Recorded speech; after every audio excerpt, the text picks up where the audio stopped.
Magistrado presidente del Tribunal Federal de Conciliación y Arbitraje, Plácido Humberto Morales Vázquez. Es licenciado en Derecho egresado de la Universidad Nacional Autónoma de México. Profesor en la Facultad de Derecho de la UNAM. Autor del ensayo Ciencia Política para los Abogados. Servidor público en la Administración Pública Federal. Ha desempeñado 14 cargos públicos, destacando como director de coordinación con los poderes de la Unión en la Secretaría de Gobernación. Participó en la comisión redactora del Código de Procedimientos Electorales y en 1990 fue vocal de organización del Instituto Federal Electoral en la Ciudad de México. Ha recibido 3 doctorados honoris causa y en 2018 recibió el Premio Chiapas en Ciencias Sociales por su contribución al desarrollo del Estado. Actualmente es presidente del Tribunal Federal de Conciliación y Arbitraje. Muy buenas tardes, tengan todas y todos ustedes. Bienvenidas, bienvenidos a una entrega más de esta serie de entrevistas que la Asociación Mexicana de Impartidores de Justicia está realizando con motivo del Día del Juzgador y Juzgadora Mexicanos. En esta ocasión nos acompaña el señor magistrado Plácido Humberto Morales Vázquez, que ha sido galardonado por nuestra asociación por su rica trayectoria, no solo en la impartición de justicia, sino también en el servicio público.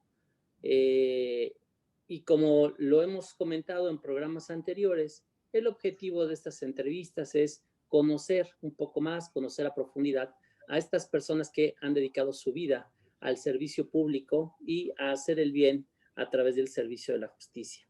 Señor magistrado, qué gusto que nos acompañe. Gracias, magistrado. Y esta entrevista la empezaríamos con la siguiente pregunta. Usted, bueno, es un hombre, lo acabo de mencionar, que ha dedicado su vida al servicio público. Cuéntenos, señor magistrado, por favor, ¿qué retos se enfrentó al principio de su trayectoria en el servicio público? Porque es un tema de vocación. Uno decide servir a los demás a través del servicio público. ¿Nos puede usted compartir en su experiencia los primeros retos que enfrentó en el servicio público? Claro, magistrado, le agradezco mucho a mi hija, su secretaría técnica, y por supuesto al magistrado Armando Maitret, que siempre tan diligente. Él es el alma y motor, junto con otros distinguidos juristas o juzgadores de la AMIJ. Me siento muy satisfecho de la distinción de la entrevista.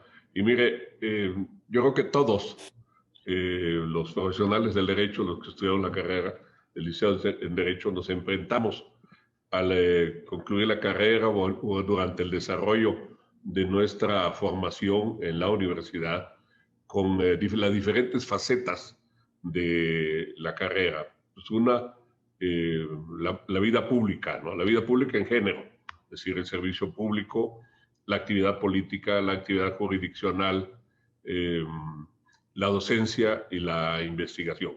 Pues yo prácticamente he pasado por todas las facetas. Gran parte de mi vida se le he dedicado a la lucha social, parte en muchas etapas como servidor público, otras como promotor de organizaciones de ciudadanos, como docente en la Facultad de Derecho, de donde yo soy egresado de la UNAM, 10 años de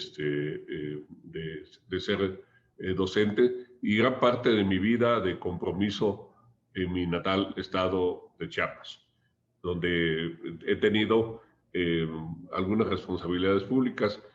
Mi primer encuentro con la justicia fue muy jovencito, porque yo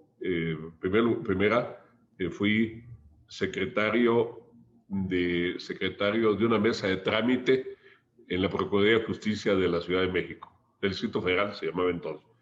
Obtenido el empleo a recomendación de mi venerado maestro, el doctor Celestino Petit Candaudab, que él premiaba a sus mejores alumnos con un empleo en la Procuraduría, el contacto, la averiguación previa. La otra faceta, pegué el salto total porque me fui del derecho penal al derecho del trabajo. Fui a ser secretario del trabajo en el gobierno del estado de Chiapas, muy jovencito, recién concluía la carrera.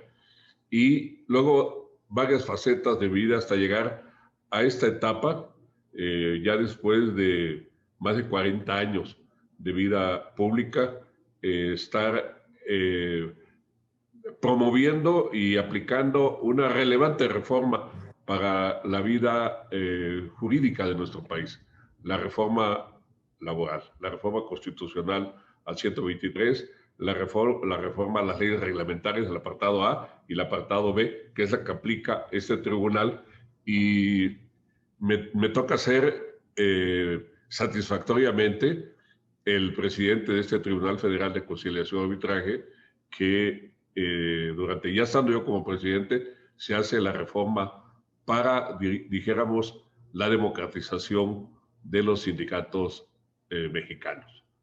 Y en la difusión, por ejemplo, en este preciso momento, antes de estar con usted, magistrado Maitret, tuve un simposio con el Poder Judicial del Estado de Quintana Roo, que ya está por instaurar la reforma laboral allá con sus juzgados, con sus centros de conciliación, y explicando lo que es esta reforma laboral y lo que tiene que ver con algo sustantivo de la justicia en materia del trabajo.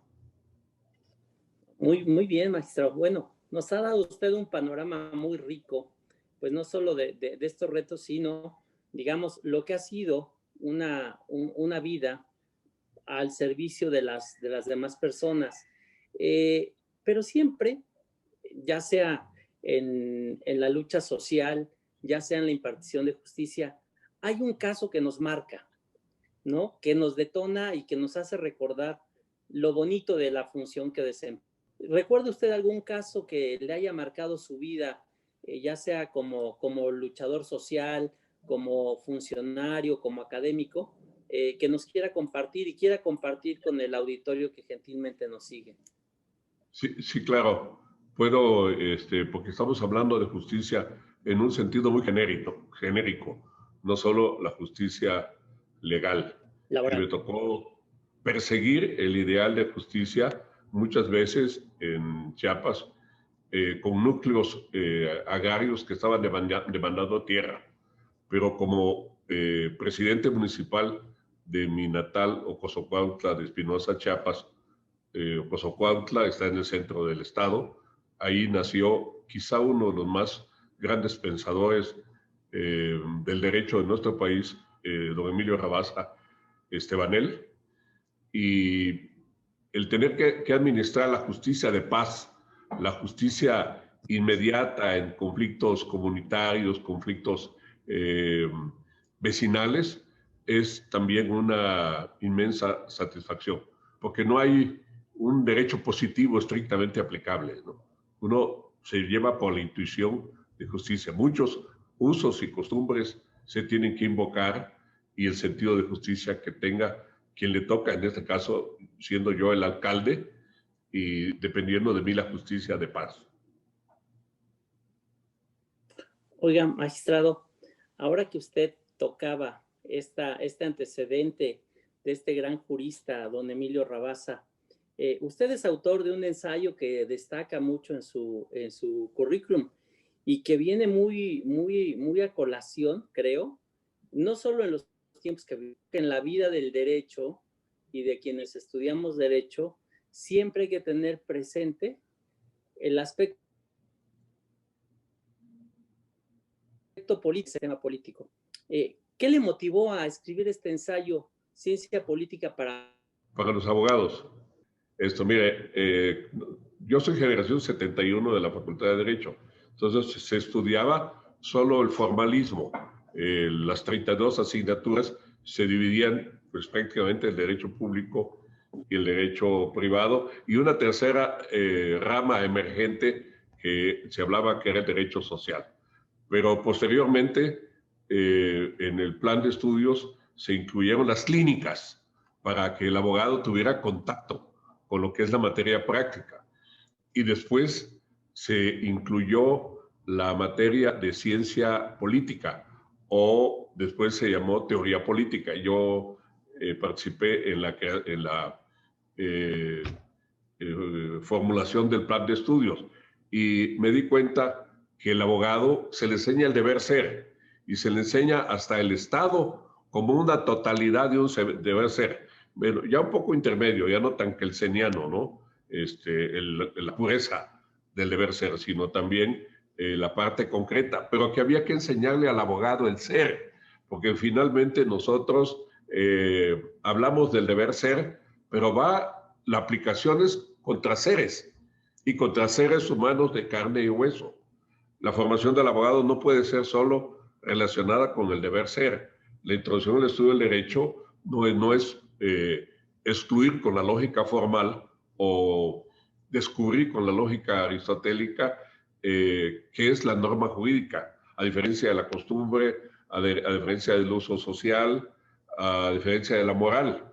Y en eso se finca ya el desarrollo de nuestra formación. Hasta desde ahí, desde un juzgador inmediato de justicia de paz hasta un ministro de la Suprema Corte de Justicia de la Nación, resuelven conforme a un orden jurídico, conforme al deber ser. Pero ya un tribunal constitucional o un actor de la vida política nacional tiene que pensar en el ser, tiene que pensar que el deber ser busca la justicia para el ser.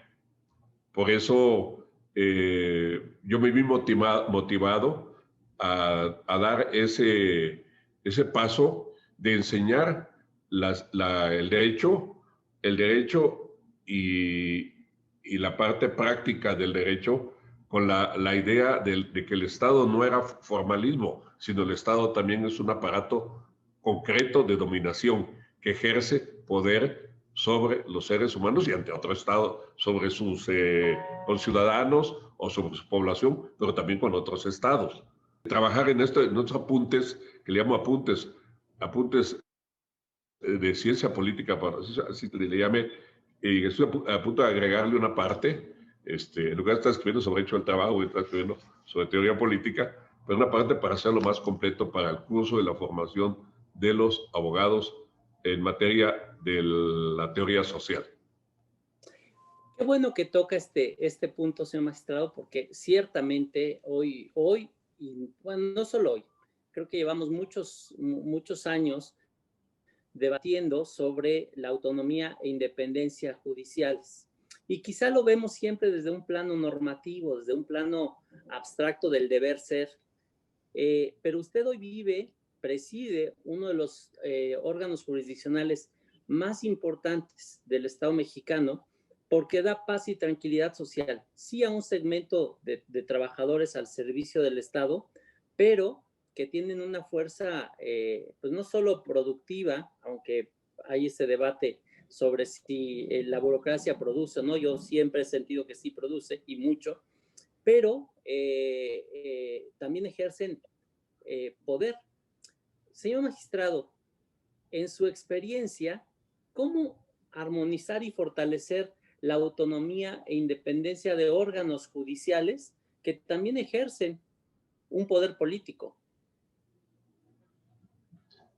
Sí, es un proceso que se ha venido desarrollando en nuestro país, que en un principio la división de poderes, pues en un régimen absolutamente presidencialista como el nuestro, era relativo. Y refugiados en la temperanza de los poderes, pues había colaboración o incluso subordinación de un poder a otro. En el caso del Poder Judicial, debe ser un poder total y absolutamente autónomo. Total y absolutamente autónomo. Y como se va ascendiendo de los niveles de competencia de juzgar, el Pleno de la Suprema Corte de Justicia de la Nación ya no solo tiene que hacer la aplicabilidad del derecho positivo, sino tiene que construir ciencia jurídica en el momento que está resolviendo casos a veces totalmente inéditos para el derecho positivo, porque una sociedad de cualquier parte del mundo, ¿no? Cualquier parte del mundo. Su orden jurídico, por ejemplo, no está preparado para enfrentar una pandemia como la que estamos viviendo.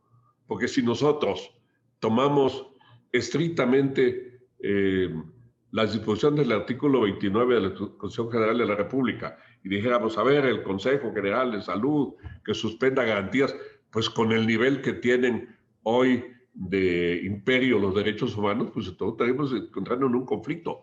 Entonces, los órganos constitucionales del Estado mexicano, ante hechos inéditos, ante procesos tan dinámicos como los que estamos viviendo, pues tienen que resolver casi buscando la justicia, pero resolviendo, creando derecho.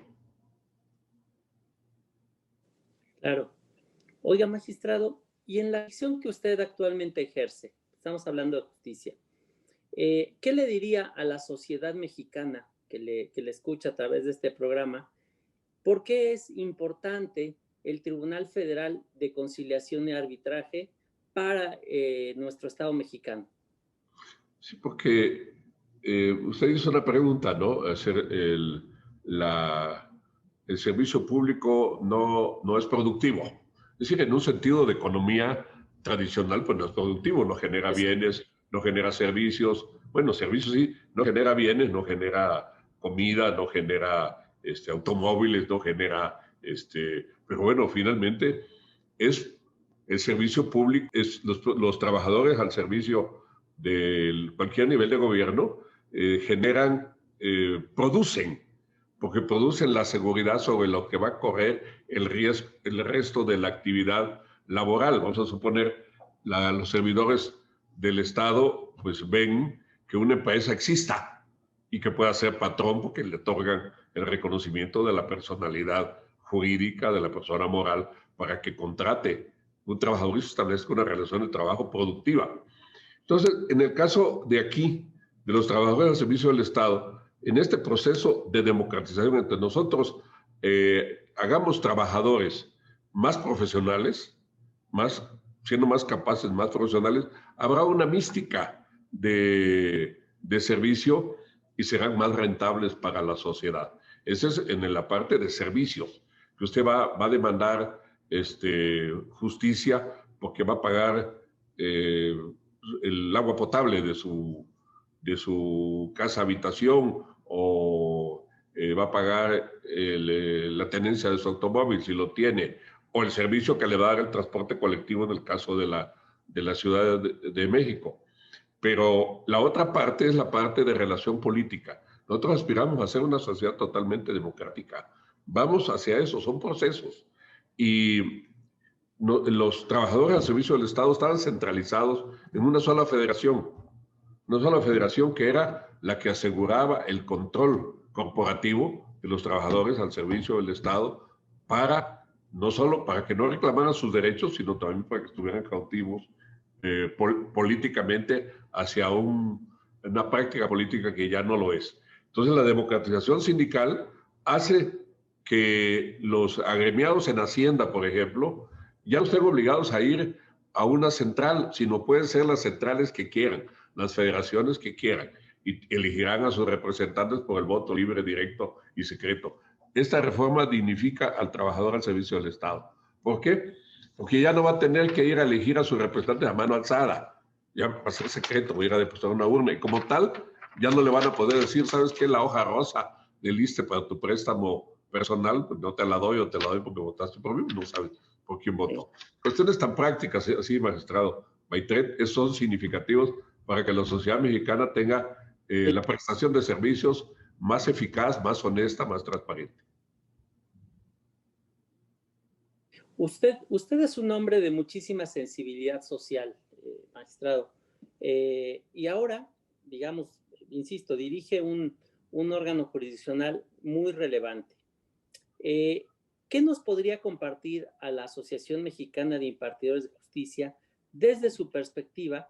¿Cuáles son los retos que tenemos como órganos jurisdiccionales en general para que México sea más justo? Pues todo redunda en un problema fundamental, ¿no? en nuestro país, es decir, en educación. Es decir, nosotros, en tanto seamos una sociedad educada, tendremos una idea más cabal de nuestro entorno. Sabremos explicar a nuestro país y a la identidad nacional y nos sentiremos más comprometidos consecuentemente. Si nosotros tenemos una buena educación, estaremos nosotros teniendo unos valores definidos, valores cívicos y valores morales definidos, aunque los valores morales son personales, individuales, los valores cívicos son parte de la colectividad. Entonces, nosotros podremos hacer que la justicia sea eso, sea una justicia, válgasela tanto la redundancia, una justicia justa, porque no solo es el juzgador. Cuando hablo de la generalidad de la educación, es para que el profesional del derecho tenga la capacidad de reflexionar y de pensar y le entienda ese mundo del deber ser, como antes expliqué, con el del ser. Pero si los valores los tiene bien fincados, los valores de la identidad nacional, los valores cívicos del patriotismo, los valores cívicos de respeto al derecho y a los derechos de los demás, va a estar en cada resolución, en cada pensamiento, en cada juicio que haga. El juicio es un razonamiento a que con los patrones de la ley o de la jurisprudencia o de la costumbre, lo que sea, estará resolviendo conforme a justicia, sin olvidar que también la equidad es un principio, es un valor. Con la equidad podemos llegar al objetivo de la justicia. Y quizá con esto que Sí. usted dice, magistrado, con esta, digamos, reivindicación, no solo de la acción, sino lo que trae consigo el conducirnos con base en principios éticos, principios cívicos, ¿podremos atender las deudas que tenemos con grupos vulnerables en el país? ¿Qué tipo de deudas cree usted que tenemos desde la justicia con los grupos más vulnerables en este país, señor? Eso, magistrado. Tenemos una deuda de justicia, no de justicia legal, sino de justicia social, con todos los grupos minoritarios. Nuestro país es un país que arrancó su nacimiento como nación con una gran desigualdad por la colonia. Es decir, una parte rezagó, lo que no alcanzó el mestizaje, lo rezagó a la marginación a los grupos de los pueblos originarios. Y así pasaron 5 siglos, 2 siglos del México independiente.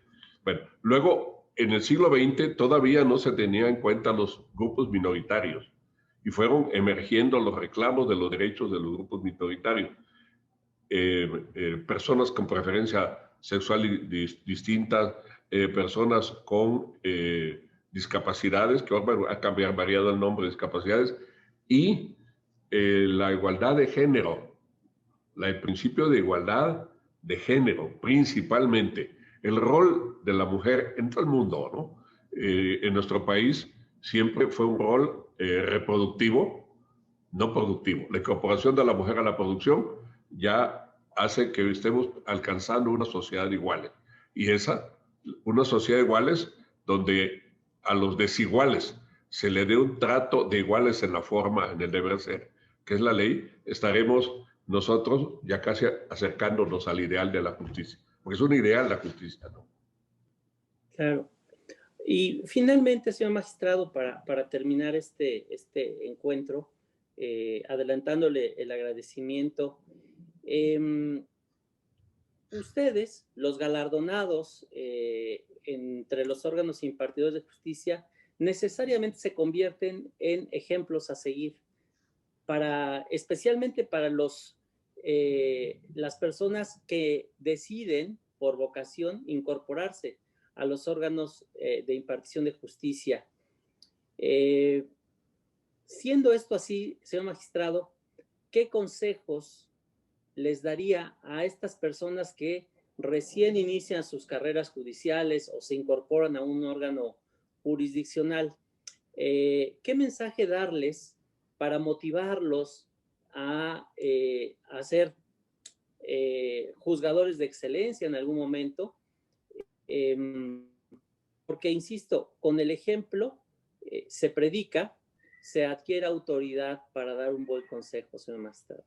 Sí, es cierto. ¿Qué le puedo uno decir a quienes tienen anhelos o están iniciándose en la profesión de juzgadores?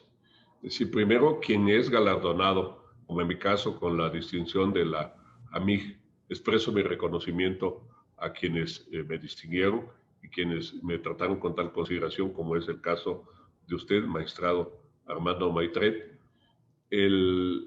La medalla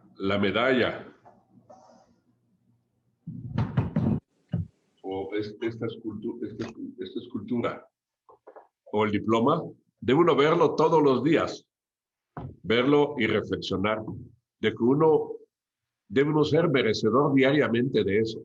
Cotidianamente uno tiene que ver el reconocimiento para hacer un compromiso de ser un mejor impartidor de justicia diario, cotidianamente. Aquí nosotros, hoy por ejemplo tuvimos pleno, yo presido el pleno, pero siempre estoy pensando en el compromiso que tenemos con el ideal de la justicia. Y para eso, pues por supuesto, como dijo hoy, la educación no es leer, escribir y hacer cuentas, ni sumar y restar. O sea, la educación es un proceso de vida, donde uno está aprendiendo cotidianamente en la conversación, en el estudio, en escuchar en los medios de comunicación, en la convivencia como tenemos con ustedes, y siendo una persona que tenga mayor educación, tendrá más conciencia. Y entonces, como juzgador galardonado, uno podrá verse en el espejo diario del reconocimiento y decir, tengo que ser un juzgador mejor que aspire a la excelencia. Magistrado, muchísimas gracias por este tiempo, por estas valiosas ideas que usted nos ha compartido y que desde luego tendrán eco en las y los impartidores de justicia que conforman nuestra asociación. Y a ustedes que nos regalan su tiempo para seguir estas transmisiones, les agradecemos muchísimo el habernos escuchado, el habernos visto y hasta la próxima entrega.